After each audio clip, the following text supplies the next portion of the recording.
Hi, and welcome back to the Miami Real Estate Podcast. I'm your host, Omar De Windt, Communications Executive here at Cervera Real Estate. Joining me on this bright and sunny summer day, the one and only Alicia Cervera Lamadrid, Managing Partner for Cervera Real Estate. Alicia, welcome back.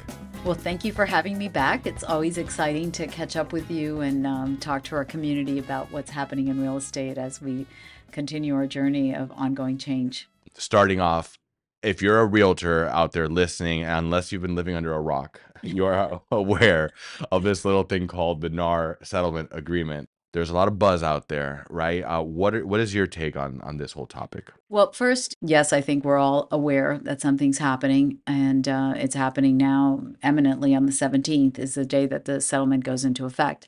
So it is another change in our industry, and I think the biggest change is that we got many, many, many more layers of paperwork. So we all know how we love that. So we have to kind of grin and bear it. However, in terms of the services we provide, that has not changed. In terms of the needs that our customers have, that has not changed. So what has changed is this requirement to now paper up all of the compensation that will come on the buyer broker side. So it is going to be much more work for the broker community.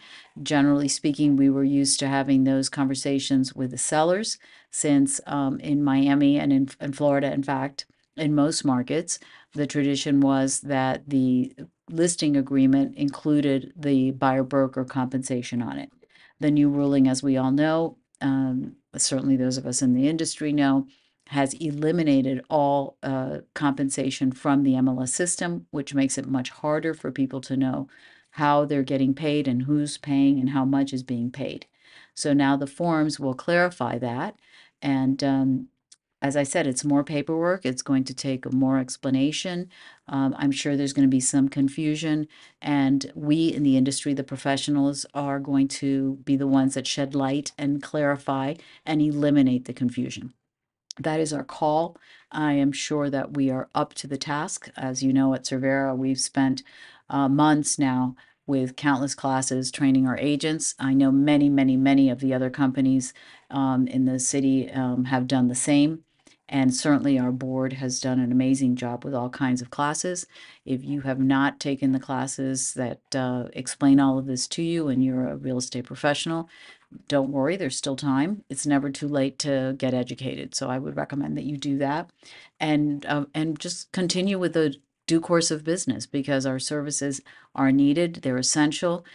Real estate is complicated. Buying a home is one of the biggest investments that most people will ever make in a lifetime.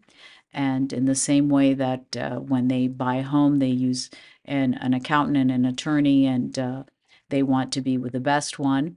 That's what happens when you buy real estate, and it being the biggest investment, just as when you go and you are having a medical procedure, if it's your biggest medical procedure, you are not negotiating to the cheapest person. You are negotiating to the most competent person.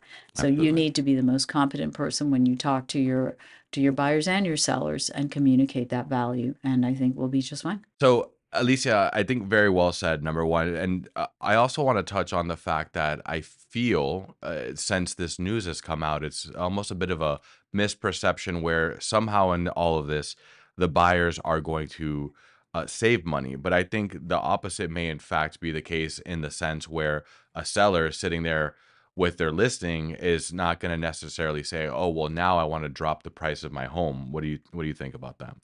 First off, it's absolutely ridiculous that people feel that commissions and payments were not always being negotiated. Because for those of us who are in the industry, we know that commissions have always been negotiated and oftentimes negotiated ferociously. Mm-hmm. So nothing has really changed. What's changed is the paperwork. Mm. And the reality is that the fees come out of the transaction.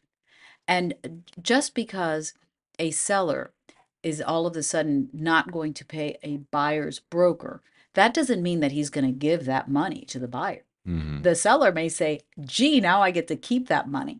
But on the flip side, the buyer isn't going to just give that money to the seller because the buyer needs the services of a professional. Right. So in the end, those fees come out of the transaction.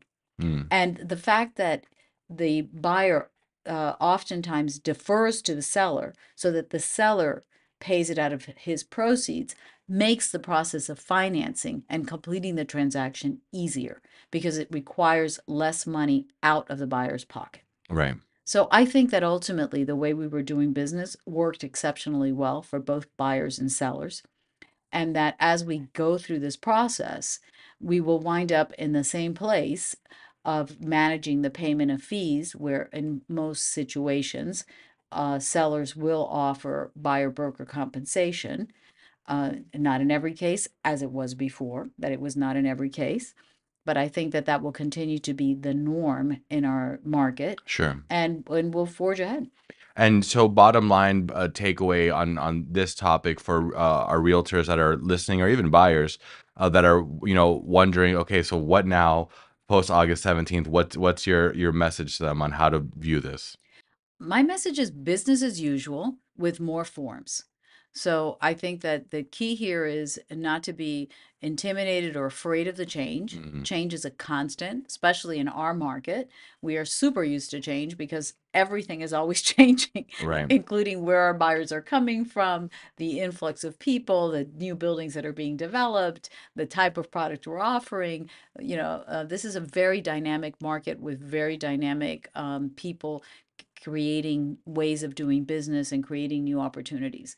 So I would embrace this as a new opportunity.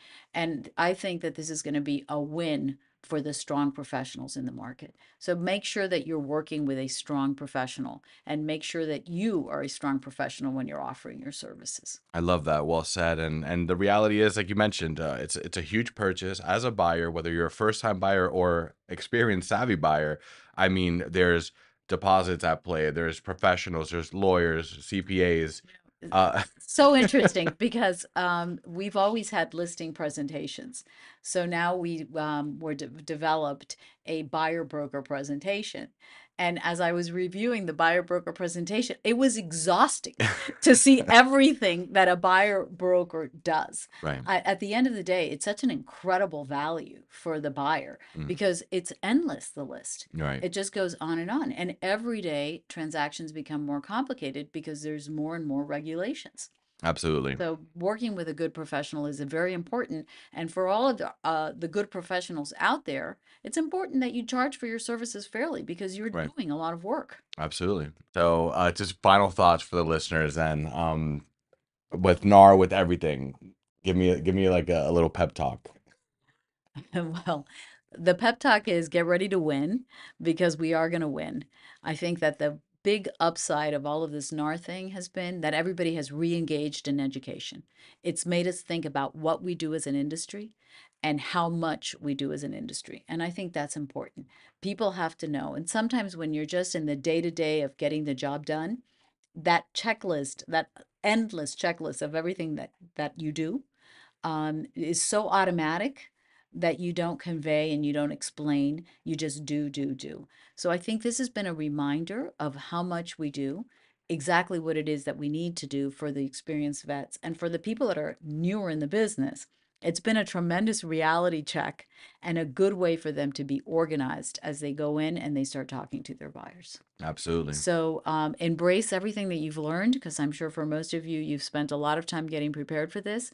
And just know that it ultimately will make us all stronger and very successful and continued success in our business. Love it. I like it. We're going to leave it there. Ladies and gentlemen, this was Alicia Cervera Lamadrid, managing partner of Cervera Real Estate. Connect with her on social. Connect with the Miami Real Estate podcast on Apple, on Spotify, wherever you listen. Look out for new episodes coming out very soon. This is season 7. We're glad to be back. We hope you're glad we're back, and we'll see you out there. Until then, remember that here in Miami, the future is always bright. Take care, folks.